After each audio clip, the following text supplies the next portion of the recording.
तो स्वागत है आपका हमारे YouTube चैनल पर। आज आपने देखा होगा, कल आपने देखा है कि प्रधानमंत्री नरेंद्र मोदी ने तीसरी बार प्रधानमंत्री पद की शपथ ले ली। बहुत से लोग मंत्री बन बन गए, लेकिन आज जो है मंत्रालय किसको क्या मिला, ये देखना बड़ा दिलचस्प होगा। सबसे बड़ी बात यह है कि जो नीतीश बाबू और चंद्रबाबू नायडू एनडीए की सरकार बनाने में जिसका सबसे बड़ा हाथ है, यानी प्रधानमंत्री नरेंद्र मोदी को तीसरी बार प्रधानमंत्री में सबसे बड़ा अगर किसी का हाथ है तो वो नीतीश कुमार और चंद्रबाबू नायडू का।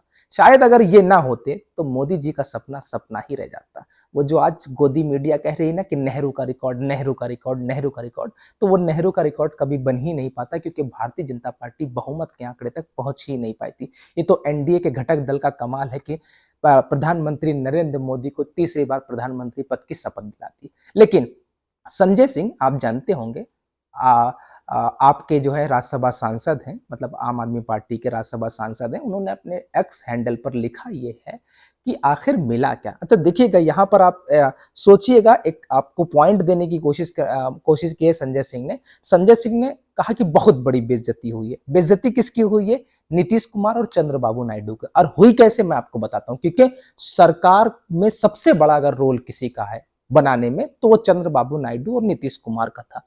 उनको ना तो वित्त मंत्रालय मिला, ना तो गृह मंत्रालय मिला, ना तो रक्षा मंत्रालय मिला, ना तो वाणिज्य मंत्रालय मिला, ना तो स्वास्थ्य मंत्रालय मिला, ना कृषि मंत्रालय मिला। तो मिला क्या भैया? क्या मिला? रक्षा मंत्रालय तो मिला ही नहीं, वाणिज्य मंत्रालय मिला ही नहीं, स्वास्थ्य मंत्रालय मिला ही नहीं, कृषि मंत्रालय मिला ही नहीं, डिफेंस मिला ही नहीं, गृह मंत्रालय मिला ही नहीं, प्रधानमंत्री बने नहीं। तो भैया मिला क्या? तो उन्होंने कहा कि झुनझुना मिला है। खैर, वो देखना दिलचस्प होगा कि ये एनडीए की सरकार कब तक बनेगी। लेकिन मैं आपको बता देता हूं कि आज जो मंत्रिमंडल का विस्तार हो गया कि कौन सा नेता किस मंत्री पद से पहचाना जाएगा, उसका ऑफिस कहां पे होगा, वो किस ऑफिस से पहचाना जाएगा, उसका मंत्रालय क्या होगा। आइए मैं आपको स्क्रीन पर दिखाता हूं, अपने टीवी स्क्रीन पर। सबसे पहले आपको देखता हूं नितिन गडकरी। आप जानते होंगे ये पहले भी सड़क परिवहन मंत्री थे और इस बार भी 2024 में भी सड़क परिवहन मंत्री हुए। अजय टमटा और हर्ष मल्होत्रा सड़क परिवहन राज्य मंत्री हैं। केंद्र मंत्री और राज्य मंत्री में मतलब बाद में समझिएगा, आप समझ गए होंगे। राज्य मंत्री राज्य के मंत्री हैं, सड़क परिवहन मंत्री, और ये पूरे केंद्र के हैं, ध्यान रखिएगा। एस जयशंकर ये पहले भी मंत्री थे और अभी भी मंत्री हैं। विदेश मंत्रालय ये पहले भी संभालते थे, एक बड़े बड़े मंत्रालय संभाले हैं और इस बार भी विदेश मंत्रालय संभाल रहे हैं। अश्वनी वैष्णव, आप जानते होंगे, रेल मंत्रालय पहले पीयूष गोयल के पास था, फिर अश्वनी वैष्णव के पास आया रेल मंत्रालय और सूचना प्रसारण मंत्रालय, ठीक है, मतलब दूरसंचार वाला। राजनाथ सिंह रक्षा मंत्रालय, डिफेंस मिनिस्ट्री पहले भी राजनाथ जी के पास थी और इस बार भी राजनाथ जी के पास डिफेंस वाला मंत्रालय है। मैं आपका वक्त नहीं बर्बाद करूंगा, मैं आपको बता रहा हूँ कि जल्दी जल्दी मैं बता दूंगा कि कितने मंत्रियों ने आज जो है मंत्रालय का कंफर्म हो गया है कि कौन से मंत्री जो है कौन से मंत्रालय में जो है वो जाएंगे और किस नाम से, किस मंत्रालय से पहचाने जाएंगे। तो आपने देखा राजनाथ सिंह जो लखनऊ से चुनाव लड़े थे, तीसरी बार लोकसभा सांसद बनकर के लखनऊ से गए हैं। हालांकि जीत का मार्जिन जो है वो बहुत कम हो चुका था, लेकिन फिर भी डिफेंस मंत्री जो है वो रहेंगे। रक्षा मंत्रालय उनके पूरी तरीके से, पूरा जो रक्षा मंत्रालय है वो उनके पास रहेगा। वहीं अमित शाह, भाई अमित शाह गांधीनगर से चुनाव लड़े थे, जीते हैं रिकॉर्ड तोड़ वोट से, रिकॉर्ड तोड़। जहां राजनाथ जी, यहाँ सबसे बड़ी बात कर लूं कि प्रधानमंत्री नरेंद्र मोदी 1,35,000 वोट पर ही सिमटना पड़ा। जीत का मार्जिन जो 2019 में 4.5 लाख था वो 1,35,000 पर ही आ गया। लेकिन कमाल की बात है, अमित भाई यानी मोटा भाई के नाम से पहचाने जाते हैं, गुजरात में मोटा भाई कहा जाता है बड़े भाई को।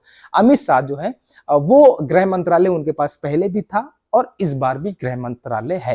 रिकॉर्ड तोड़ मतों से जीते हैं। निर्मला सीतारमण वित्त मंत्री पहले भी थी और अभी भी थी। अच्छा, जो मैंने पहले झुनझुना वाली बात की थी वो शायद यहां पर देख लीजिए। वित्त मंत्रालय पहले भी भारतीय जनता पार्टी के पास था, गृह मंत्रालय पहले भी भारतीय जनता पार्टी के पास था, रक्षा मंत्रालय पहले भी भारतीय जनता पार्टी के पास था, सड़क परिवहन मंत्रालय पहले भी भारतीय जनता पार्टी के पास था। ये बड़े मंत्रालय हैं देश के। और विदेश मंत्रालय भी एक बड़ा मंत्रालय है, वो भी भारतीय जनता पार्टी के पास है। अब देखिएगा आगे और चलिएगा, फिर बताएंगे दिलचस्प बात क्या है आगे। एक ट्विस्ट दिखाने की कोशिश करूंगा मैं आगे आपको। अभी मनोहर लाल खट्टर, ये आप जानते होंगे, पूर्व मुख्यमंत्री हैं, रहे हैं भारतीय जनता पार्टी से। इनको मिला है ऊर्जा मंत्रालय और शहरी विकास मंत्रालय। क्या बड़ा मंत्रालय इनके पास भी है। अभी टीडीपी और चंद्रबाबू नायडू के मंत्रालय के क्या हो गया। चलिए, तोखन साहू शहरी विकास मंत्रालय में राज्य मंत्री हैं, और श्रीपत नाइक ऊर्जा मंत्रालय में राज्य मंत्री हैं। जो ऊर्जा मंत्रालय है, इलेक्ट्रिक विभाग वाला जो है, वो राज्य मंत्री है वहां पर। हरदीप सिंह पुरी पेट्रोलियम मंत्रालय, पहले मैंने पेट्रोलियम मंत्रालय का जिक्र किया था ना, रक्षा मंत्रालय, गृह मंत्रालय, वित्त मंत्रालय, सड़क मंत्रालय, विदेश मंत्रालय, पेट्रोलियम मंत्रालय, सब तो भारतीय जनता पार्टी के पास है।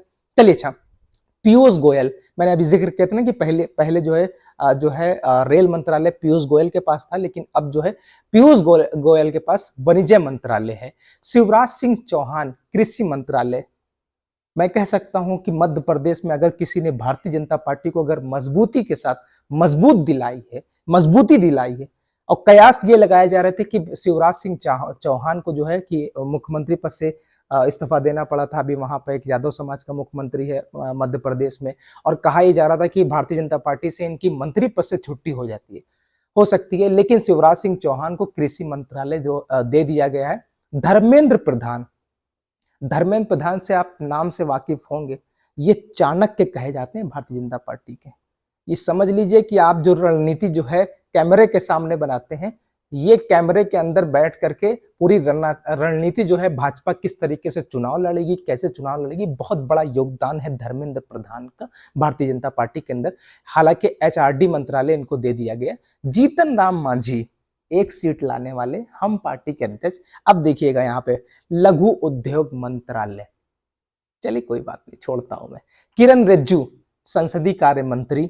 सी आर पाटिल जल शक्ति मंत्रालय मिला है। राम मोहन नायडू नागरिक उन्नयन मंत्रालय। गजेंद्र शेखावत संस्कृति और पर्यटन मंत्री। सुरेश गोपी, अच्छा सुरेश गोपी की एक दिलचस्प बात बता दूं कि ये जो मंत्रालय मिला है, अभी सूत्रों के मुताबिक खबर ये आ रही कि ये इस्तीफा देंगे, क्योंकि इन्होंने बहुत सारी जो है वो फिल्में साइन कर रखी है। खैर, सुरेश गोपी राज्य मंत्री संस्कृति और पर्यटन मंत्री। भूपेंद्र यादव पर्यावरण मंत्रालय, और जेपी नड्डा को स्वास्थ्य मंत्रालय मिला है। जेपी नड्डा को तो आप जानते होंगे ना, जेपी नड्डा जो भारतीय जनता पार्टी के प्रदेश अध्यक्ष रहे हैं, माफ कीजिएगा, भारतीय जनता पार्टी के देश के अध्यक्ष रहे हैं। भारतीय जनता पार्टी को मजबूती दिलाने में, तमाम चुनाव जिताने में जो है वो हाथ जो है वो जेपी नड्डा का था। जेपी नड्डा ने बहुत मेहनत की है, और उसी मेहनत का नतीजा ये है कि 2014 में भी सरकार बनी, 2019 में भी सरकार बनी। हालांकि 2014 से 2019 तक अमित शाह जो है वो भारतीय जनता पार्टी के अध्यक्ष थे, लेकिन अब जेपी नड्डा थे। लेकिन जेपी नड्डा को अब जो है स्वास्थ्य मंत्रालय दे दिया गया। और सबसे कमाल की बात मैं आपको बता दूं कि हम उत्तर प्रदेश वाले हैं, उत्तर प्रदेश का तो भौकाल है। वो कहते हैं ना कि दबदबा था, दबदबा है और दबदबा रहेगा। ये भैया हमारे यहाँ से कहावत है, ये हमारे यहाँ का मुहावरा है, ये हमें पर फिट बैठता है। उत्तर प्रदेश वालों ने कमाल कर दिया। स्क्रीन पर आइए, मैं दिखाता हूं। मोदी कैबिनेट में यूपी का दबदबा, कहा ना दबदबा है और दबदबा रहेगा। मोदी कैबिनेट में उत्तर प्रदेश से राजनाथ सिंह, हाथों पर उंगलियों पर गिनना शुरू कर दीजिएगा। उत्तर प्रदेश से राजनाथ सिंह, हरदीप पुरी यूपी से राज्यसभा सांसद, जयंत चौधरी आरएलडी वाले, ठीक है, जितिन प्रसाद जो कांग्रेस से इस्तीफा देकर के भारतीय जनता पार्टी में शामिल हुए थे, पंकज चौधरी जानते होंगे आप, अनुप्रिया पटेल अपना दल वाली एक सीट जीत करके मिर्जापुर से सीट जीती है। एसपी सिंह बघेल जिसने अभी ये कहा था कि अगर अखिलेश यादव उत्तर प्रदेश के अंदर 10 सीट ले आए तो वो जहां थूकेंगे और मैं वहां चाटूंगा, लेकिन अखिलेश यादव 37 सीट लेकर के आए। खैर, मंत्री है, मैं सम्मान करता हूँ एक संवैधानिक पद पर बैठे, लेकिन एक संवैधानिक पद पर बैठने वाला मंत्री इस तरीके की बातें नहीं करना चाहिए, क्योंकि ये राजनीति है। राजनीति के जो चाणक्य हैं वो सब ध्वस्त हो जाते हैं जनता के आगे। जनता ने चुनाव किया और चुनाव के नतीजे आपके सामने। खैर, एसपी सिंह बघेल को मेरी तरफ से शुभकामनाएं। कीर्तिवर्धन सिंह, बीएल वर्मा, कमलेश पासवान, पासवान साहब भी हैं, को जगह मिली। उत्तर प्रदेश के बाद बिहार से 8 सांसदों को मंत्री बनाया गया। बिहार से 8 सांसदों को मंत्री बनाया गया। बिहार के बाद जो महाराष्ट्र राज्य है, जहां से एनसीपी, जहां पर जो है एक नाथ शिंदे वाला गुट, जो एक नाथ शिंदे कह रहे हैं कि हमारी तो 7 सीटें हैं, हमको सिर्फ एक ही मंत्रालय मिला। खैर, इसमें खेला होना है, फिर वक्त बताएगा। अभी तो मैं कुछ कह नहीं सकता हूँ, जब खबर आएगी तो बताऊंगा। बिहार के बाद महाराष्ट्र में 6 सांसदों को मंत्री बनाया गया। वहीं राजस्थान और मध्य प्रदेश से 5-5 सांसदों को मोदी कैबिनेट में जगह मिली है। तो भैया भौकाल तो उत्तर प्रदेश वालों का है, लेकिन उत्तर प्रदेश वालों ने ही भारतीय जनता पार्टी को औंधे मुंह गिराने का काम किया है। जो 63 सीटों पर दम भरने वाली, वो कहते थे ना बड़े बड़े शीर्ष नेता भारतीय जनता पार्टी के कि इस बार जो है 80 लोकसभा में 75 लोकसभा सीटें जीतेंगे, लेकिन हुआ उसका उल्टा। भैया जो 63 सीटें जीतती है वो 33 सीटों पर आकर के समट गई। खैर, ये राजनीति है और इसका चुनाव हुआ जनता करती है। तो कभी घमंड में आकर के राजनीति ना की जाए। जनता के असल मुद्दों को आप जो है लोकसभा में उठाएंगे, जनता के असल मुद्दों पर आप लड़ाई लड़ेंगे, महंगाई और भ्रष्टाचार को खत्म करेंगे, सुरक्षा लाएंगे, तो शायद आपको जनता जो है वो हमेशा शीर्ष पर बैठाए रहे, जनता हमेशा जो है वो अपने सरों पर बैठाए रहे। लेकिन हुआ क्या कि महंगाई की मार पड़ चुकी थी। महंगाई से लोग त्रस्त थे, बेरोजगारी से परेशान थे, असुरक्षा का ये माहौल था।